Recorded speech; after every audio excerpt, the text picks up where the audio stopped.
Hello，大家好，歡迎嚟到小弟嘅 YouTube channel 哥特吹水拖。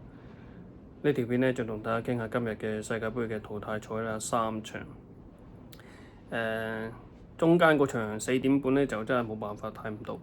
睇咗頭尾兩場啦嚇。巴西2-1擊敗日本，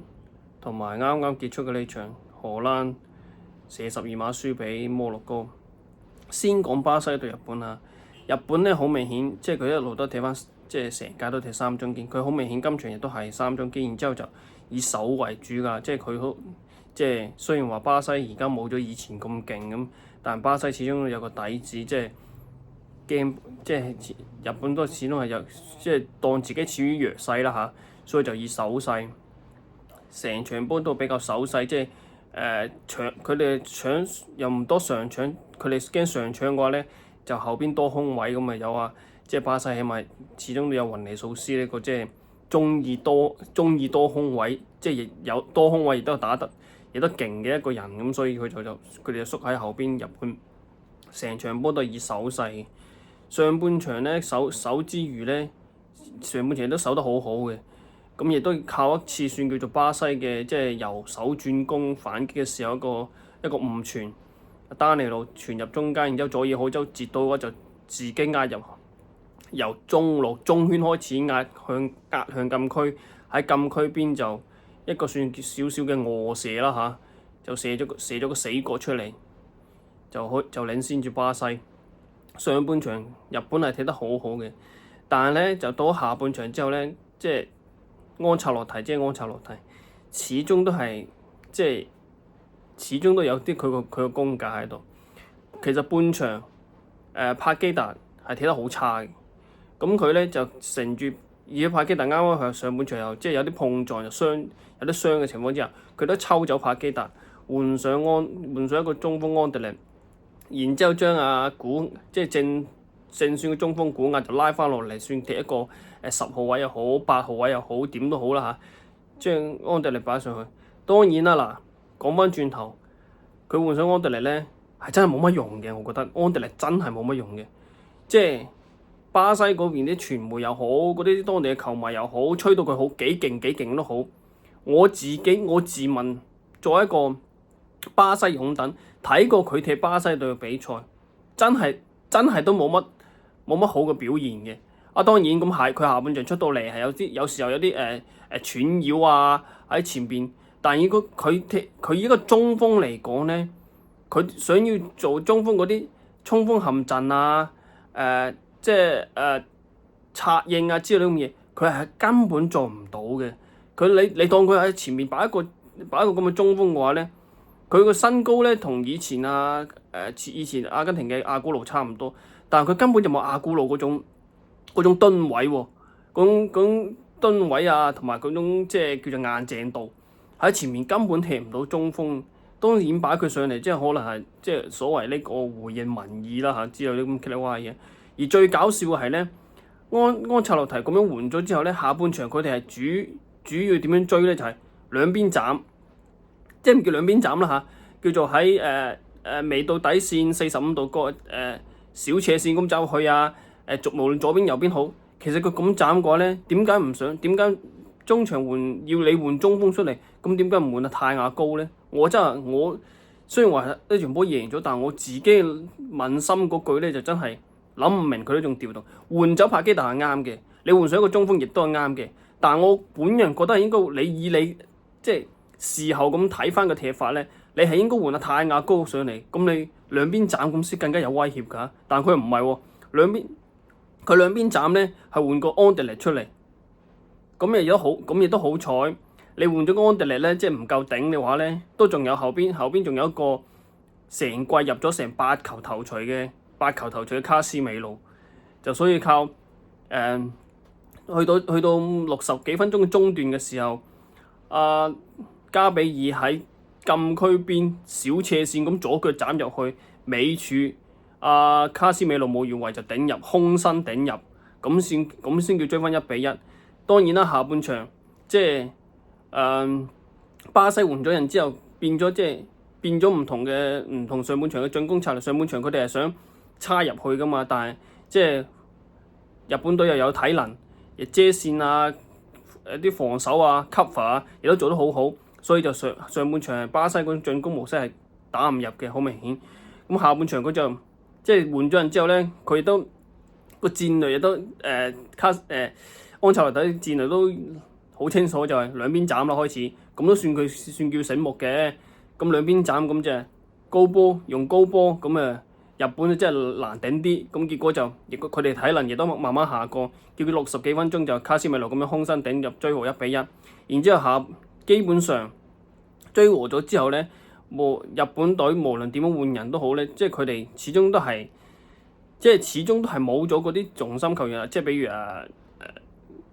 三先分啊，南野拓實呢啲，即係賽前個土人文開始之前已經傷冇入選啦嚇。然之後久保建英又第一場又傷埋，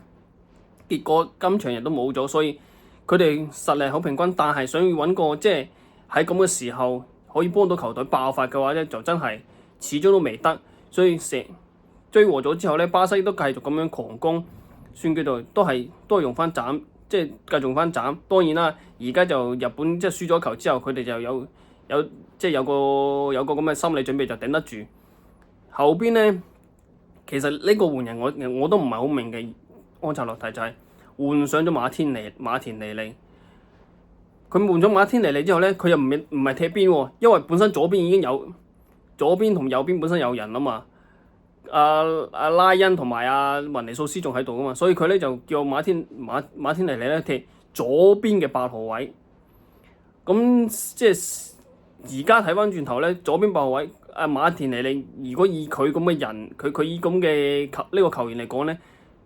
都算 OK 勝任嘅。即係你要佢踢翻即係以前阿仙奴，佢係踢左邊鋒咁樣，即係包落去咧。咁又好似冇個能力又差啲喎，即係比起雲尼素斯差啲，踢邊又差咗啲。咁既然而家咁樣，要佢嘅即係跑得踢得啊，同埋即係有前鋒嗰種入禁區嘅殺食啊，咁都啱嘅。咁亦都叫做維持咗局面，可以keep 住圍住日本隊嚟攻咁樣，亦都算叫做有少少運咁啦嚇。89分鐘嘅時候，日本隊本身解圍，點知田中碧自己帶個波又甩咗喺禁區邊，俾巴西搶翻，然之後個波嚟到去古馬雷斯腳下，古馬雷斯就直線側俾馬田尼利就快腳左腳一控，右腳一射，咁就過到即係鈴木彩彥撲到都入網，結果就絕晒日本，算叫做有少少調動，即係安察洛蒂調動上嘅勝利啦。佢揾馬田尼利踢8號位，就算叫做賭啱咗啦，即係世界級名帥。所以呢場波即係兩隊波都算叫做踢出咗自己嘅嘢嘅。當然啦，你話日本咁即係保守又好，乜都好咁，但係佢哋面對住巴西咁，佢自然會作為即係睇自己個 underdog 嘅話，佢會保守得好合理。咁巴西亦都靠叫做安察洛蒂嘅所謂嘅合理調動啦，都算叫贏咗場波啦嚇。咁都算叫做兩邊都踢出咗自己想要嘅嘢，兩邊都咁啦。日本就衰敗又榮，咁啊巴西叫做驚險晉級啦嚇。咁巴西下一 round 就去對到下一 round 就會去對今晚會踢嘅挪威或者科特迪瓦啦嚇。OK， 到第二場呢，就第二場荷蘭對摩洛哥咧，我先講我自己嘅結論，我覺得荷蘭輸咧係抵嘅。點解咁講咧？點解無啦啦朗羅高文會踢3中堅嘅呢場波？一開波咧，我見點解有艾基嘅踢3中堅你？佢踢3中堅咧，仲要呢場波好明顯係3中堅之下咧係放棄控球，即係唔上搶啊，唔咩放棄控球，即係當自己恩得多喎。我自己嚟睇，我自己覺得嚇，你荷蘭同埋摩洛哥應該50-50，咁你唔係應該同摩洛哥，即係我唔當你話同摩洛哥鬥搶啦，但係你都唔使咁樣以自己恩得多咁樣踢3中堅係嘛？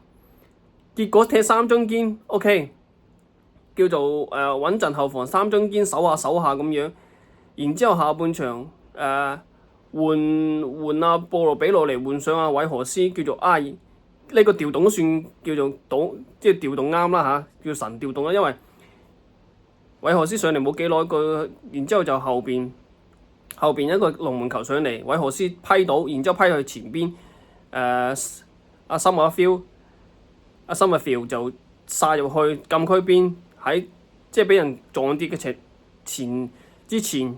篤一腳篤橫，俾阿家普咁抽入，叫做領先。OK， 我當你個調動合理啊。但係佢換嗰啲咩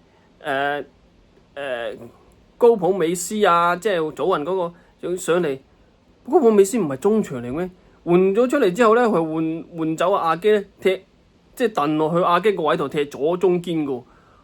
你搞乜嘢啊？你即係咁樣，即係擺到明，即係換人嚟換人去，都係個 keep 住個三中堅，都 keep 住個手勢。結果就算下半場咁樣領先咗嘅話咧，因為成個下半場基本上下半場個控球率仲低過上半場，即係擺到明，我擺到明保守㗎啦，我擺到明就咁踢㗎啦。即係小組賽嗰3場全部四後衞嗰種，即係兩邊翼啊，係咁谷嘅話，完全冇晒㗎。結果即係咁守到臨尾，人哋個中堅即係喺中圈控到波，然之後俾左邊佢自己殺上嚟，荷蘭就冇人睇啦。結果人哋一個好靚嘅斬中，個中堅就批入，就追翻1-1。你咁保守啊，就算俾你捱得過，當然啦，最後尾捱得過個12碼之後，捱得過個加時之後，個加時30分鐘，個12碼都射得好鬼死差咯，真係。5球12碼有3球射唔入嘅，有2個仲要係後備上陣嘅添，後備上陣嘅古華特射出界，唔係咪射出界啊？我唔記得咗，好似係射出界，然之後好似係射出界定射中柱啊，唔記得咗。然之後有天巴又係後備上陣嘅，又係射失。然之後最後一波就另外一波就俾人救到。森維菲佢擺喺度明已經冇晒力，踢足82分鐘，點解仲要揾佢射最後一個咧？你係揾個即係後備上陣嘅迪朗射係啦，最後一個森維菲好明顯即係已經冇晒體能㗎啦。你揾佢射最後一個，然之後佢射中路俾人單掌擋到，咁即係5球射失3球，射40秒射得夠差。所以即係呢場波荷蘭抵輸，真係抵輸嘅，真係。咁既然荷蘭呢度射12碼咧，我講埋前一場4點半鐘嗰場我冇睇嘅德國對巴拉圭。德國對巴拉圭點解德國踢得咁差？要去到12碼之後，呢中間我冇睇啦。但係我想講嘅係德國連射12碼都輸，即係證明德國咧已經即係德國啲人，即係佢向地面，即係向走腳下 Tiki Taka 呢種咁嘅道路發展咧，算發展到即係佢自己嗰種原本嘅特質，即係鋼鐵啊，即係鋼鐵精神啊，啲韌性啊，乜都冇，即係連射12碼都差埋，即係所以話，即係而家啲足球發展到而家咁嘅階段咧，你話好定唔好咧？即係我作為啲老球迷嚟講，我覺得咁你咪即係你德國啊、荷蘭啲。咪叫抵輸咯，就係冇晒自己風格。你即係我德國冇場冇睇，你要荷蘭，你對住摩洛哥你都保守成咁，成個下半場讓晒控球俾人哋，搶都唔搶嘅。哇！你對自己咁冇信心，你都唔同人哋死過嘅話，抵你輸㗎啦，係嘛？摩洛哥就恭喜佢哋晉級啦嚇，入到16強，對住加拿大嘅話，我覺得摩洛哥食硬。以摩洛哥今場嘅表